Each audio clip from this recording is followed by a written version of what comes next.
തുടർച്ചയായ രണ്ടാം തവണയും അസമിനെ നയിക്കാൻ ഹിമന്ത ബിശ്വ ശർമ്മ സത്യപ്രതിജ്ഞാ ചടങ്ങിൽ പ്രധാനമന്ത്രി നരേന്ദ്രമോദി ഉൾപ്പെടെയുള്ളവർ പങ്കെടുത്തു. ഹിമന്ത ബിശ്വ ശർമ്മയ്ക്കൊപ്പം 4 പേർ മന്ത്രിമാരായും സത്യപ്രതിജ്ഞ ചെയ്തു. ശ്രീ ഹിമന്ത ബിശ്വ ശർമ്മ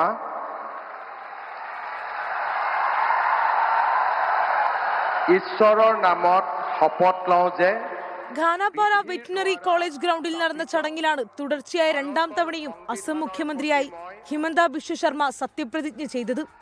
ഗവർണർ ലക്ഷ്മൺ പ്രസാദ് ആചാര്യ സത്യവാചകം ചൊല്ലിക്കൊടുത്തു.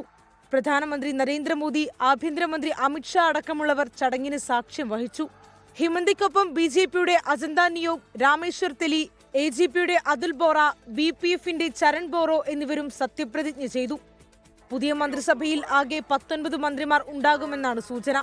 126 അംഗ നിയമസഭയിൽ 102 സീറ്റുകൾ നേടിയാണ് NDA അധികാരം നിലനിർത്തിയത്.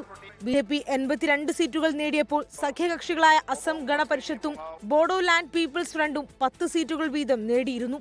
24 ഡൽഹി.